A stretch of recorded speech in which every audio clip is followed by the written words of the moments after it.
Paz do Senhor, irmãos, vamos dar início à nossa escola dominical de hoje e primeiramente quero pedir desculpa pelo atraso, mas quando falta o técnico as coisas complicam um bocadinho mais, ok? Por isso também peço já desculpa, hoje não vou poder apresentar aqui a revista, mas nós vamos conseguir na mesma que temos. Fazemos a moda antiga, né? Ainda temos a nossa revista em papel, que nos ajuda sempre, né? Vamos ficar de pé, irmãos, e vamos iniciar com uma oração. Eu vou pedir à irmã Terezinha para iniciar com uma oração, por favor. Deus, aleluia, Pai. Uma vez na tua presença, na tua casa, Senhor, por acordar de Deus, levantar de ti, Senhor meu Deus, e queremos ser gratos, Senhor, neste dia, Senhor meu Deus, Pai, porque nos dás mais uma oportunidade de estar na tua casa, na tua presença, Senhor, para aprender mais de ti, Senhor meu Deus. Usa o teu servo, usa, Senhor, Patrick, Senhor, porque ele é instrumento nas tuas mãos, Senhor, nos ensina, Senhor, os teus mandamentos, Senhor, venha morar no nosso coração, Senhor, que a gente não possa pegar nem para a direita nem para a esquerda, Deus, Pai, em nome de Jesus, Senhor, entregamos, Senhor, esta escola bíblica nas tuas mãos, Senhor, Deus, que o teu poder, tua bênção vem derramar neste lugar, Pai, e aqueles também que estão no caminho, Senhor, Pai, cuida, protege qualquer perigo, Senhor, meu Deus, para ver a tua casa, Senhor, meu Deus, Pai, em nome de Jesus, Senhor, em nome de Jesus, amém. Amém.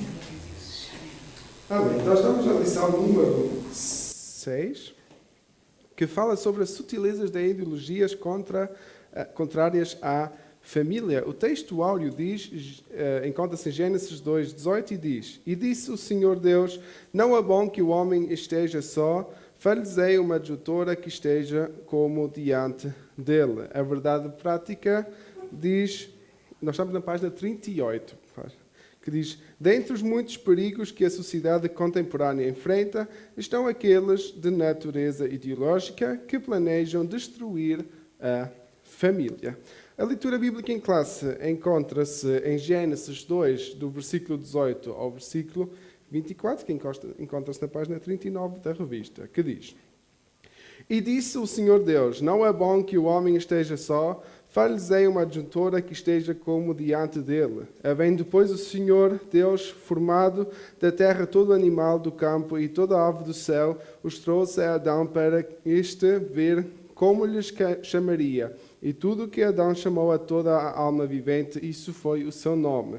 E Adão pôs os nomes a todo o gado e às aves do céu e a todo animal do campo, mas para o homem não se achava adjuntora que estivesse como diante dele. E então o Senhor disse, Deus fez cair um sono pesado sobre Adão, e este adormeceu, e tomou uma das suas costelas e cerrou a carne em seu lugar. E da costela que o Senhor Deus tomou do homem, formou uma mulher e trouxe-a a Adão.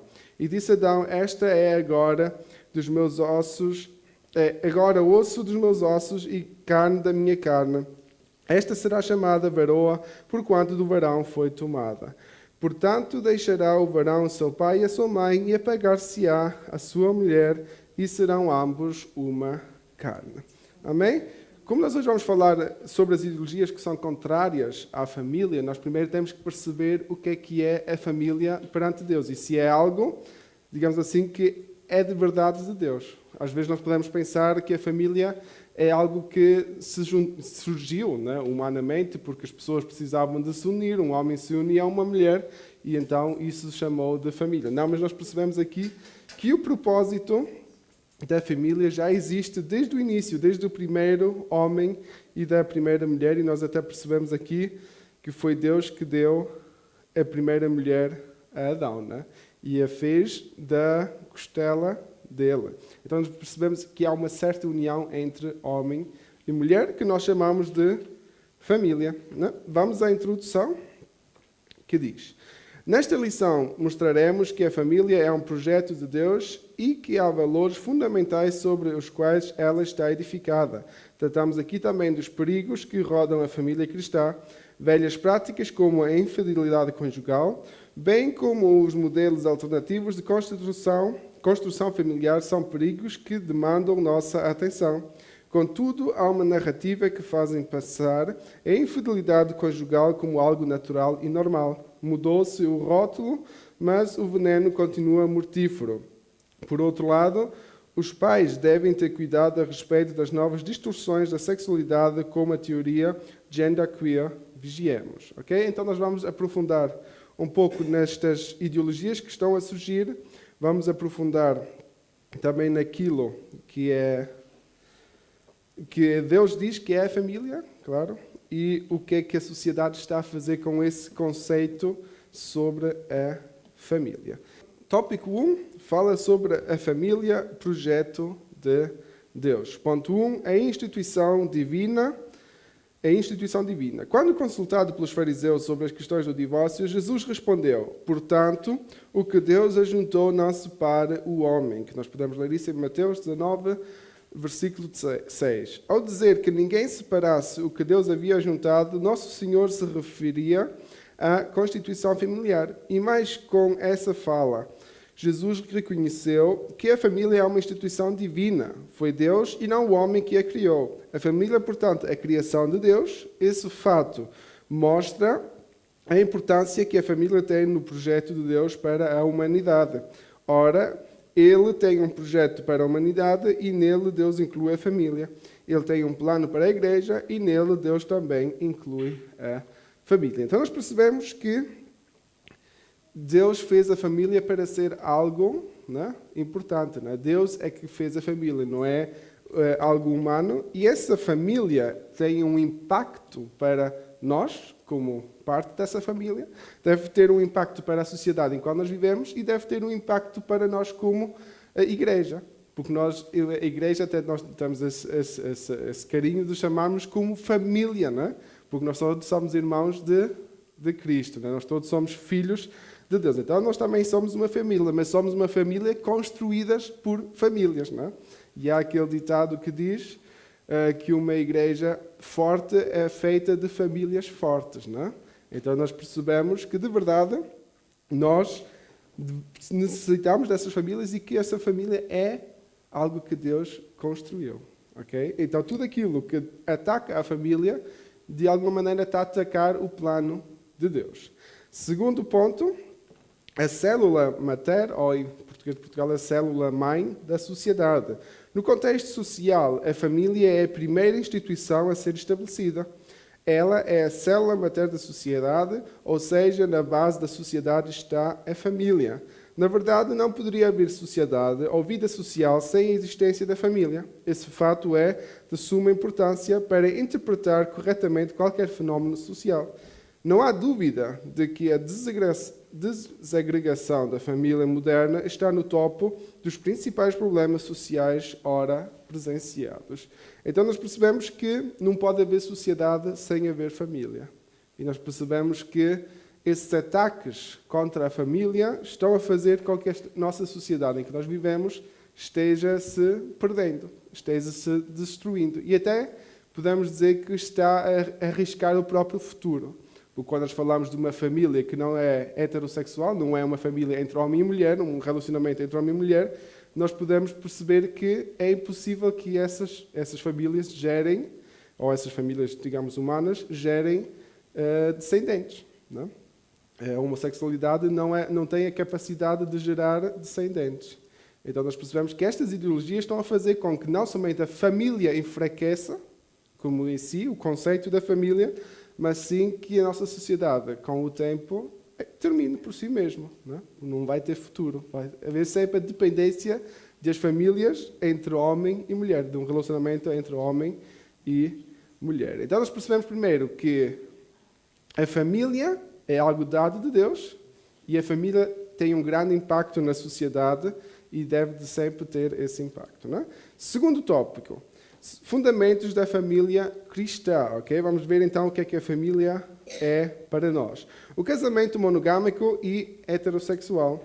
No contexto do Novo Testamento, o casamento é monogâmico, isto é, o indivíduo só pode ter um cônjuge. A poligamia era muito praticada no mundo antigo, inclusive no contexto do Antigo Testamento. Contudo, no Novo Testamento, o princípio da monogamia não era apenas ensinado, mas, sobretudo, exigido. Vamos a 1 Timóteo 3:2. E quem tiver pode ter a gentileza de ler. 1 Timóteo 3:2, porque nós, claro, Nós, quando lemos a Bíblia, nós também caímos sobre esse ponto da poligamia. Poligamia, como nós já falamos, é quando um homem tem várias mulheres ou uma mulher tem vários homens, né? Ou as duas coisas ao mesmo tempo, né?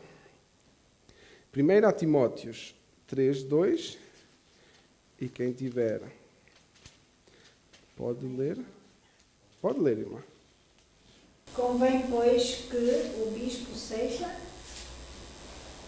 irrepreensível, marido de uma mulher, vigilante, sóbrio, honesto, hospitaleiro, apto para ensinar. Obrigado. Até aí. Muito obrigado. Então nós vemos aí que, neste contexto, o que nos interessa é marido de uma só mulher, não? Ou mulher de um só marido, ok? Então nós percebemos que a poligamia não faz parte do conceito de Deus. Nós percebemos que acontecia isso no tempo antigo e nós percebemos também que Deus não estava muito contente disso acontecer.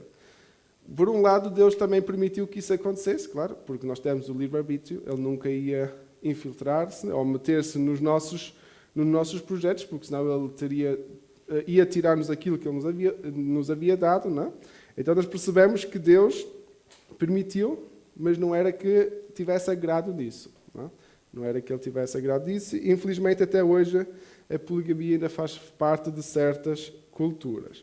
Mas então nós percebemos que uma família saudável é uma família que não é poligâmica. É uma família que tem só um homem e só uma mulher, em que os filhos só têm um pai e uma mãe. Okay? A poligamia, portanto, deve ser rejeitado como uma forma distorcida e pervertida da construção familiar. Da mesma forma, o casamento bíblico é heterossexual, isto é, constituído por um homem e uma mulher. Quando Deus criou o primeiro casal, o chamou de macho e fêmea, como nós já lemos há bocado em Gênesis 1. Por isso, Jesus disse que Deus criou homem e mulher. Isso mostra que o género é baseado no sexo biológico. Não há um terceiro sexo. Biblicamente, o casamento deve e precisa ser heterossexual, constituído por um macho e uma fêmea, um homem e uma mulher. Okay? Então, tudo que a Bíblia nos diz aponta para um relacionamento entre homem e mulher. Segundo ponto, o casamento é indissolúvel e confessional. Outro princípio do casamento bíblico é que ele é indissolúvel. Isso quer dizer, paz do Senhor, que ele não pode ser ou não deve ser terminado. Né? Normalmente não pode ser terminado. Nós falámos já sobre os únicos pontos que Jesus permite a separação, o divórcio. Nós falámos no contexto das lições anteriores, mas a base do plano de Deus é um casamento eterno, um casamento para sempre. Mas vamos aprofundar. Jesus disse que o que Deus ajuntou não separe o homem. Mateus 19:6. O casamento bíblico é feito para durar. Já foi dito neste trimestre que Jesus reconheceu a cláusula de exceção, o adultério, como um acontecimento que pode pôr fim ao casamento. Nesse caso, há ainda a possibilidade do perdão por parte do cônjuge traído, o que faz com que o casamento não seja dissolvido. Há ainda a questão do abandono por parte do não-crente, que, segundo o apóstolo Paulo, deixaria o cônjuge abandonado não sujeito à servidão, que está em 1 Coríntios 7:15, que nós também já lemos a semana passada. Contudo, deve-se observar que essas são exceções e não a regra. Ainda outro princípio importante para considerar no contexto do casamento cristão é a questão da confessionalidade. A Escritura preceitua que não deve haver união entre o crente e o incrédulo, aquilo que nós chamamos de jugo desigual, né? O perigo do jugo desigual. E aí nós percebemos também, uma coisa é, digamos assim, uma coisa é quando alguém se converte e já estava casado com alguém, né? Que aí, digamos assim, o jugo desigual apareceu no momento de conversão, né? Outra coisa é se um jovem ou uma jovem que ainda não está casada pretende casar com alguém que não tem a mesma fé, né? Que isso pode trazer problemas. Nós sabemos que já diferenças culturais podem trazer problemas, mas ainda muito mais problemas ou diferenças religiosas. Imaginemos que um cristão queira casar com um muçulmano, né? Tudo é lícito, né? Assim como diz a palavra. Deixa-o fazer se quiser, mas também vai sofrer as consequências, porque são mentalidades, são religiões completamente opostas e vai haver conflitos por causa disso. Não é? Por isso a Bíblia não recomenda esse tipo de matrimónio. Não é? Que se houver um matrimónio, que haja entre dois cristãos, para facilitar o relacionamento matrimonial. Não é? Por isso é que nós vemos também as dificuldades que existem em casais que um dos dois se converteu durante, digamos, a sua vida de casados e os problemas que surgem por causa disso. Não é? E então nós percebemos que não é fácil. Não é? Mas a recomendação da Bíblia, a recomendação de Deus é que o casamento seja para sempre e que esse casamento seja de preferência entre cristãos para evitar problemas adicionais, porque problemas vai haver sempre. Eu creio que os irmãos ainda podem falar mais sobre isso do que eu, né? Mas problemas vai haver mesmo entre um casal cristão, quanto mais entre um casal que são de diferentes culturas e de diferentes religiões e diferentes educações. Né? E então nós percebemos que esses problemas vão sempre surgir, mas a Bíblia recomenda então, pelo menos, pôr um problema a menos de lado. Né? Pôr um problema de lado. Vamos ao terceiro tópico? Ou vamos ler primeiro 2 Coríntios 6,14, porque senão também fazemos tudo a correr. Aproveitamos. 2 Coríntios 6,14. E quem encontrar pode ter a gentileza de ler. 2 Coríntios 6,14. Aos que não têm fé, pois poderá haver de comum entre a justiça e a imoralidade. Que ligação existe entre a luz e a escuridão? Amém? Amém. Obrigado, irmão Alberto. Então nós aqui percebemos que não pode haver uma ligação entre a luz e a escuridão. Não pode haver uma ligação, porque se houver luz num quarto, não é? As trevas desaparecem. Não é?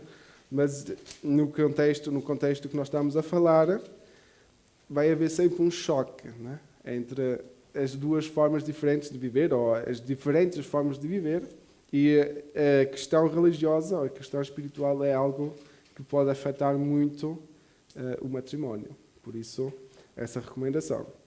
Terceiro tópico. As sutilezas da nova configuração familiar. Ponto 1. Casamento entre pessoas do mesmo sexo.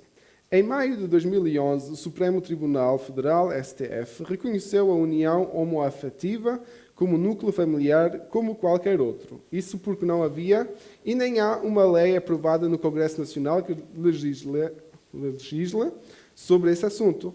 A partir do entendimento firmado pelo STF, em maio de 2011, o Superior Tribunal de Justiça, STJ, determinou em outubro daquele ano que o mesmo reconhecimento se aplicava para o casamento. Para evitar a falta de reconhecimento nos cartórios, o Conselho Nacional de Justiça, CNJ, publicou uma resolução em que regulamentava os trâmites e proibia os cartórios de recusar a celebração de casamento civil e a conversão da união estável em casamento entre pessoas do mesmo sexo. Essa nova configuração familiar dada pela justiça brasileira provocou reação entre os cristãos, principalmente os evangélicos. Ora, entendemos que a família é formada por homem e mulher, conforme definido na Bíblia, e não entre duas pessoas do mesmo sexo. O próprio Jesus afirmou que no princípio Deus fez macho e fêmea. Os textos bíblicos nós já lemos, e aqui tem um resumo daquilo que aconteceu no Brasil, e os irmãos sabem que esse tipo de alteração de leis aconteceu também ainda há bem pouco tempo aqui na Alemanha, né? O casamento entre qualquer tipo de sexo, né? Porque infelizmente hoje em dia já não podemos dizer que só são dois sexos, e vamos já ler isso a seguir. Né? Então nós percebemos aqui que na sociedade há uma mudança. Né?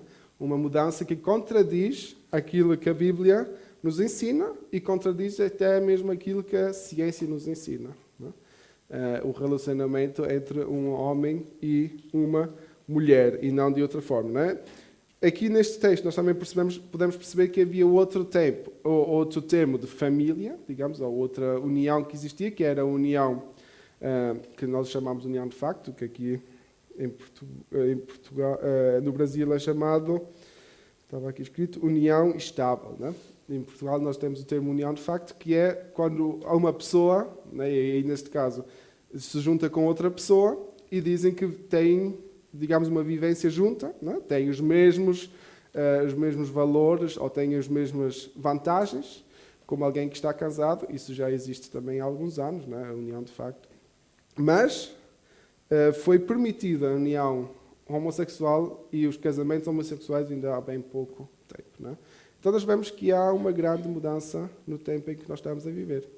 E nós seremos cada vez mais confrontados com esses assuntos, né? Que vão afetar, infelizmente, vão afetar também o futuro dos nossos filhos, dos nossos netos, que vão cada vez mais ver isso acontecer, né? E por isso nós, como igreja, temos que estar firmes. Temos que estar firmes e, como pais e avós, temos que ser bons educadores, porque a sociedade está a fazer muito contra a família, né? Está a fazer muito contra a família e isso vai prejudicar principalmente aqueles que vão viver e continuar a ver isto acontecendo, né? Na sexta-feira nós estávamos a falar, por acaso, sobre algo parecido, né? Nós estávamos ali a preparar uns papéis, junto com a irmã Terezinha, qualquer coisa que estávamos a procurar, então eu perguntei pelo código postal, né? E eu perguntei ao telemóvel, né? Falei com o telemóvel e ela respondeu. E eu disse, para mim, estar a falar com o telemóvel e responder é algo fora do normal, né? É algo que a tecnologia já trouxe à tona, né? Mas para mim não é algo normal. Mas as crianças que estão a nascer agora, para eles é normal existir aparelhos que não são pessoas que estão a falar com eles. E assim como acontece na tecnologia, infelizmente também acontece com as ideologias. Que as crianças vão crescer e se nós não formos bons pais a educar as coisas da Bíblia, elas vão crescer com o pensamento que podem casar com quem quiserem, podem ter relacionamentos com quem quiserem, podem fazer o que querem, porque é o que a sociedade lhes está a ensinar, não é? E aí é que está o grande perigo, e por isso é que o inimigo está a atacar a família, porque ele sabe que se atacar a família, ele está a atacar a igreja, não é? E é isso que é o plano por detrás disto tudo, é por fim destruir a sociedade e ao destruir a sociedade, destruir a criação de Deus, porque o diabo não está contente com o trabalho da igreja. Não é? O diabo não está contente com todos aqueles que ainda creem em Deus, mesmo ele, aparentemente, dar tantas razões para não crer em Deus. Não é? E isso é um grande problema. Isso é um grande problema porque a sociedade não crê em Deus. A minoria crê em Deus. Talvez ainda temos hoje em dia, digamos, políticos ou temos famosos que têm um pouco a coragem de dizer que são cristãos ou que ainda têm alguma, digamos, moral cristã, mas isso, infelizmente, vai ser cada vez menos, porque as pessoas quando, não sei se os irmãos ouviram, nos Estados Unidos aconteceu o primeiro caso de alguém que estava a falar sobre a sua fé e que foi despedido, né, porque não aceitava o matrimónio ou o relacionamento homossexual. Hoje em dia não podemos falar dessa maneira, ou nos estão a proibir de falar dessa maneira, porque podemos até ter problemas no trabalho, né? Os irmãos todos trabalham em empresas e sabem que já as empresas durante certo tempo penduram as bandeiras coloridas, né? Todos identificam-se com esses movimentos, mesmo que sejam completamente antibíblicos. E então nós estamos a entrar nesse conflito. Não é? É só uma questão de tempo, quanto mais nós podemos falar da maneira como nós estamos a falar, não é? Com a liberdade que nós temos. É uma questão para nós orarmos, não é para meter medo, mas é uma questão para nós orarmos e para refletirmos como igreja e que Deus nos dê estratégia, porque os tempos não vão ser mais fáceis. Infelizmente, os tempos não vão ser mais fáceis. É engraçado que eu estava também a Mochiz e eu sempre eu ia para ali, e depois de trabalhar, via aquela bandeira que era quase idêntica, nunca tinha reparado. Depois eu disse, minha colega, como é que eles tinham essa bandeira aqui? E disse, não, Teresa, vê bem, não é a bandeira. Estava a pensar, há qualquer coisa aí a dizer, sim, está bem. Todas as vezes que eu fosse, eu olhava para aquela bandeira, né? Sim. E atrás foi triste, mas não era a bandeira deles. Sim, mas isto estamos a ver cada vez mais acontecer, não é? Cada vez mais. Os irmãos viram o impacto que houve no Mundial, né? A discussão que houve por causa disso, não é? E, por fim, né, mesmo que o Qatar, não podemos apoiar o Qatar nas questões, digamos, dos mortos que houve lá nas obras, não podemos apoiar. Mas eles manteram-se firmes à religião que eles têm. Eles não permitiram que houvesse qualquer coisa de, digamos assim, de movimentos que eles não queriam.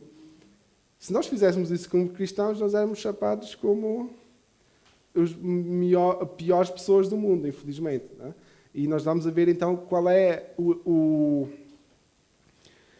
impacto que isso está a surgir, porque a discussão que houve no Qatar, por fim, não se tornou numa discussão sobre direitos humanos. Tornou-se numa discussão sobre aceitar a homossexualidade, aceitar esse movimento do LGBT, não sei, já tem muitas letras, não? E é isso que é o grande problema. É isso que é o grande problema. E o mais triste é que eles usam a bandeira de arco-íris, que é o símbolo que Deus nos deu, que Ele nunca mais iria destruir a sociedade. Não? Eu acho que isso é o mais triste, usar o símbolo que Deus nos deu da sua aliança connosco para demonstrar completamente o contrário. Não? Para demonstrar completamente o contrário. Ok, vamos ao segundo ponto. A sexualidade não binária. Okay? Binário é uma palavra que diz que só há dois estados. Não é? Quando falamos da sexualidade binária, é crer que só existe homem e mulher. Dois, ok? Não binário quer dizer que há mais do que dois sexos, ok? Uma pessoa não binária é aquela que não se percebe como pertencendo a um único género. Nesse aspecto, ela acredita que a expressão de género não se limita ao sexo masculino e feminino. Essa pessoa é genderqueer. Assim, uma pessoa não binária pode achar que não é homem ou mulher. Nesse caso, teria uma ausência de género. Ou ainda pode achar que as duas coisas ao mesmo tempo. Isso significa que, mesmo tendo o órgão genital de determinado sexo, não se reconhece dentro desse género. Evidentemente que isso contradiz a forma da expressão da sexualidade conforme revelada na Bíblia. Levíticos 18, leiam em casa, porque não vamos ter tempo para ler Levíticos 18 completo. É também uma negação das leis biológicas que definem os sexos masculinos e femininos. Okay? Então, quando nós falamos de uma pessoa não binária, não? Se ouvirem em alemão é non-binary, porque eles usam o termo em inglês, é o que se usa mais. Non-binary é uma pessoa que não encaixa dentro dos dois sexos que existem. E ela não olha para o sexo que tem, não? Que é revelado através do nascimento, não? Através dos órgãos que nós temos, aqui é visível qual dos sexos nós pertencemos, mas essa pessoa não somente não crê que está no corpo certo, como pode crer que tem os dois sexos ao mesmo tempo, ou alternar, não? Então nós vemos que isso está a acontecer atualmente, não? Assim como os irmãos se lembram na Eurovisão, não? No concerto Eurovisão da Áustria, quem ganhou foi a Conchita Wurst, não? Conchita Wurst, um homem que se vestia de mulher, não? E que se identifica das duas coisas. Não é? Então nós vemos aí que isso está a acontecer muito. Não é? E a sociedade gosta disso, não é? Porque está-lhes a dar uma certa liberdade que eles nunca tiveram. Mas nós sabemos que isso vai trazer muitos problemas. Vai trazer muitos problemas para o futuro. É um tema muito profundo. Não é? E assim como nós temos falado nas últimas semanas, eu acho que nós temos que ter um estudo ainda mais aprofundado sobre estes temas, principalmente para os casais, não é? Para como liderar, e também para os pais, como educar os filhos, porque a educação pública nunca mais vai ser aquilo que nós mesmo aprendemos. Não é? Já no meu tempo houve certas coisas que eu aprendi que eram antibíblicas, não é? Quando falámos sobre a evolução, quando falámos no 3º ano já começaram a falar sobre a sexualidade, não é? Algo que era absurdo falar com crianças de 7, 8, 9 anos, não é? Mas é algo que está a acontecer cada vez mais, não é? E eles começam ainda cada vez mais cedo, e por isso é que nós, como igreja, temos que começar ainda mais cedo, e principalmente como os pais, porque a igreja não vai ter muita liberdade, talvez, de falar isso com os filhos, ou com as crianças, por isso é importante que os pais eduquem de verdade as crianças também nesses aspectos. Amém? Vamos ao tópico 4, que fala sobre os princípios bíblicos para uma família sólida. Ponto 1, o papel dos pais. Os pais têm um papel preponderante na base da formação familiar. Isso significa dizer que os pais têm a missão de transmitir valores a seus filhos. Vamos a Deuteronômio 6, do versículo 6 ao versículo 9. Que aí os pais e futuros pais vão perceber a responsabilidade que receberam por parte de Deus. Não é? Deuteronômio 6, do versículo 6 ao versículo 9, e quem ainda não leu pode ter a gentileza de ler. As palavras que eu te ordeno estarão no teu coração, e as ensinarás a teus filhos, e delas falarás assentado em tua casa, e andando pelo caminho, e deitando-te e levantando-te. Também as atarás por sinal na tua mão, e te serão por frontais entre os teus olhos, e as escreverás nos umbrais da tua casa e nas tuas portas. Obrigado, irmão.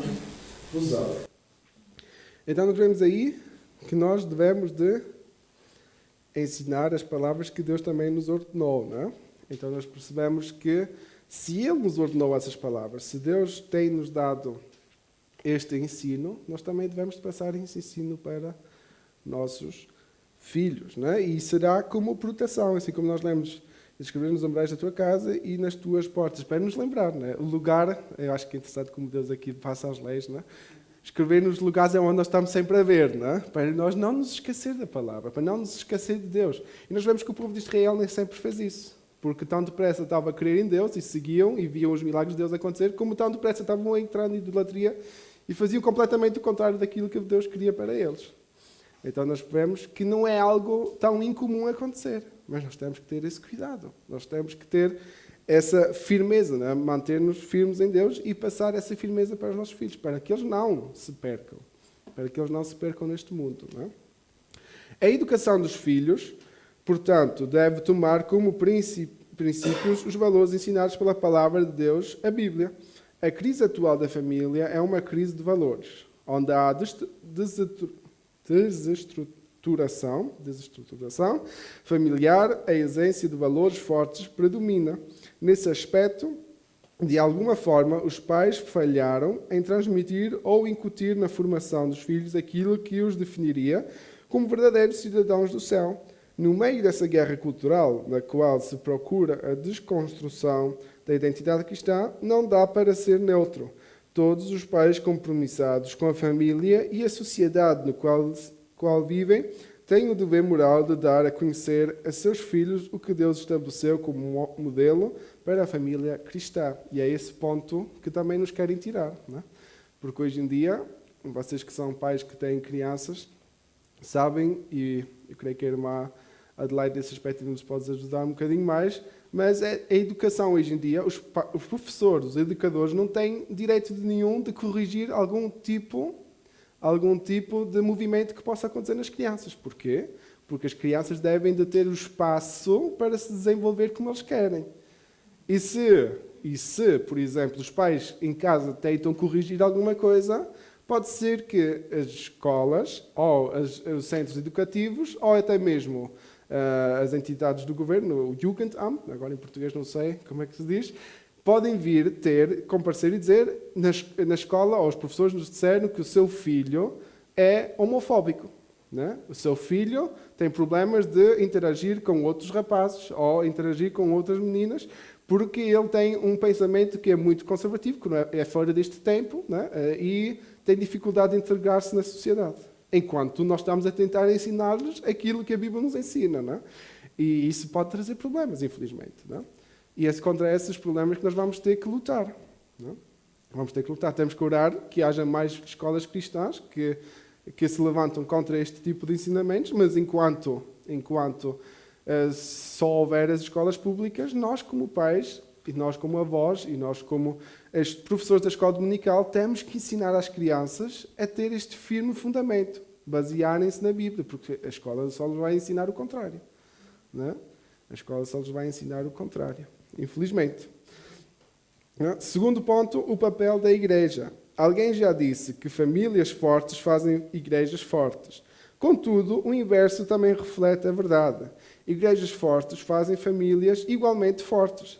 Na verdade, a igreja, que é uma extensão familiar bem mais ampla, já que está constituída de várias famílias, é uma entidade terapêutica onde a família pode ser curada. É missão da igreja também curar uma sociedade doente.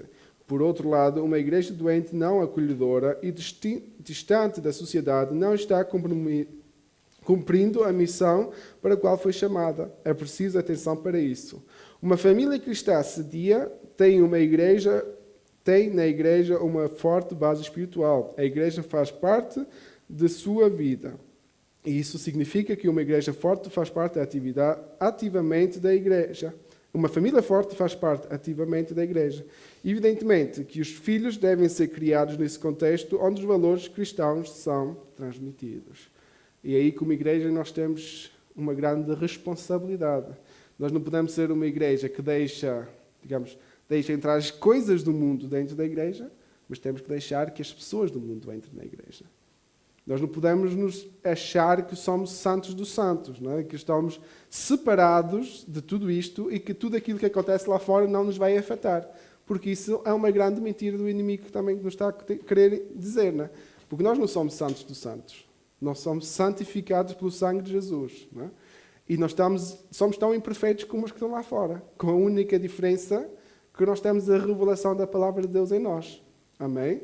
Por isso, nós primeiramente temos que perceber que nós somos falhos como aqueles que estão fora da igreja e que temos que deixar que eles entrem na igreja. Nós temos que ter o mesmo amor para com eles, temos que ter o cuidado para com eles e temos que edificar aqueles que já estão na igreja para terem esse amor, esse cuidado, mas também não se deixarem enganar por aquilo que a sociedade quer ensinar. E aí entra em responsabilidade também, claro, os pais, os professores da escola dominical, é também fazer isso com os filhos, com as crianças. Porque eles são muito fáceis de serem enganados. E eu vou ser sincero, 2 horas aqui na igreja, escola dominical para as crianças, não é suficiente para formar uma criança. Não é suficiente. E até mesmo o tempo que os pais têm em casa, muitas das vezes, é muito pouco para formar uma criança. Por isso é que o tempo que nós temos que usar de uma maneira boa, porque a maioria do tempo, hoje em dia, a maioria das escolas é de tempo inteiro, começam de manhã cedo, por volta das 8, vão até ao fim da tarde, porque os pais estão a trabalhar, as escolas adaptar-se a isso, mas ao mesmo tempo nós estamos a passar a educação completamente para as escolas. Quer dizer que não somente as crianças estão a aprender mais tempo na escola, não estão só a aprender matemática, porque se aprendessem só matemática, eles saíam de lá espertos, não é? Mas infelizmente estão a aprender mais matérias que estão a prejudicar a educação dos pais, não é? Que estão a prejudicar a educação dos pais. E os pais muitas vezes chegam cansados em casa, não têm tempo para os filhos, e as redes sociais cuidam do resto, não é? As redes sociais cuidam do resto. Se não aprendem na escola, aprendem nas redes sociais. E aí nós, como pais, talvez temos falhado. Nós temos que ter muito cuidado. E eu estou a dizer isso como alguém que ainda não é pai, e eu sei que eu estou a dizer isso, e sei também as dificuldades que vou ter como pai. Porque eu sou filho e sei as coisas que eu fiz e faço, não é? Eu sei quão fácil é perder horas nas redes sociais e quão difícil é muitas vezes de esquecer aquilo que se viu. Não é? Quão difícil é, às vezes, a distinguir aquilo que se está a ver. Será que aquilo ainda é bom ou será que não? E quanto mais isso para uma criança, que primeiro não sabe o que é o bem e o mal, e depois quando chega na idade, digamos assim, dos 11, 12, 13, 14 e em diante, está à procura de algo novo, não é? Porque as hormonas estão completamente descontroladas, o corpo humano começa a buscar digamos, coisas que não têm nada a ver com os pais, porque aí normalmente é aquela idade que os filhos também já não têm muito interesse pelos pais, não têm muito interesse pelas coisas nem da escola, nem de Deus, nem de nada, e então buscam verdades alternativas. E é nessa fase de idade que entram as redes sociais e mostram um mundo aberto, onde se pode fazer dinheiro fácil, onde se pode receber amor de todos e mais alguém, onde há muitas opções, e aí que entra o perigo para a sociedade e entra o perigo para a igreja. E agora, nós como igreja não temos muitas opções, a não ser educar as crianças. Nós não podemos proibir as redes sociais. Eu, pessoalmente, acho que as redes sociais são algo bom se sabemos usá-las. Se sabemos usá-las. A internet é algo boa, né? Quando surgiu a internet, quando surgiu a televisão, as igrejas proibiam as televisões e não sei. Isso tudo não vai ajudar, porque as pessoas vão fazer as coisas às escondidas. Então vale mais as pessoas fazerem as coisas publicamente, mas saber o que estão a fazer. E é isso que nós como igreja temos que fazer, educar e ensinar e estudar a palavra juntos, para que não seja eu sempre daqui à frente, digamos assim, agora, como professor, seja eu daqui à frente a dizer irmã, irmão, não pode fazer isto e aquilo, não é? Fazer uma lista daquilo que não pode fazer, não é? Mas sim que eu, individualmente, saiba isto que eu estou a ver, isto que eu estou a fazer, não agrada a Deus. E temos essa intimidade quando Ele diz, Senhor, perdoa-me, ajuda-me a não falhar nisto outra vez. Ajuda-me a perceber o que é que Tu queres verdadeiramente de mim. Ajuda-me a não ser corrompido pelas ideologias desta sociedade. E é isso que muitas vezes falhamos. Porque nós, como igreja, às vezes também falhamos nesse aspecto. Nós fazemos uma lista de regras e não explicamos as regras. E os pais fazem o mesmo com os filhos. Fazem uma lista de coisas que os filhos não podem fazer, mas não explicam aos filhos porque é que não podem fazer. E quando eles não sabem o porquê, eles vão experimentar para saber o porquê. Não é? Se nós dizemos a uma criança, não podes brincar com fogo, e só dizemos não podes brincar com fogo sem explicar que ele se vai queimar, esperem pelo dia que ele vai brincar com fogo e vai se queimar. Ele depois vai saber porque é que não devia brincar com fogo. Mas ele primeiro experimentou. E assim é com tudo. E assim é com tudo. Não é? Amém? Ok. Vamos então à conclusão para terminar a lição de hoje. Conclusão. Chegamos ao final de mais uma lição bíblica. Vimos que a família está sob ataque. Desvios súteis procuram desconstruir o projeto da família tradicional. Velhas práticas, como a do adultério, estão sendo vendidas para as famílias como normal e até mesmo necessário para turbinar o relacionamento. Um engodo do diabo. Nesse contexto de construção familiar, os pais devem mais do que nunca afirmar e inculcar nos filhos os valores da fé que uma vez foi entregue aos santos. Amém? Assim chegamos ao fim desta lição. Na próxima semana, daqui a 2 semanas, se Deus permitir, falaremos sobre a sutileza da relativização da Bíblia. Isso quer dizer, nós vamos falar sobre os perigos de achar a Bíblia como um livro comum e não como a palavra de Deus. Não é? Em outras palavras, se nós relativamos aquilo que está aqui escrito. Não é?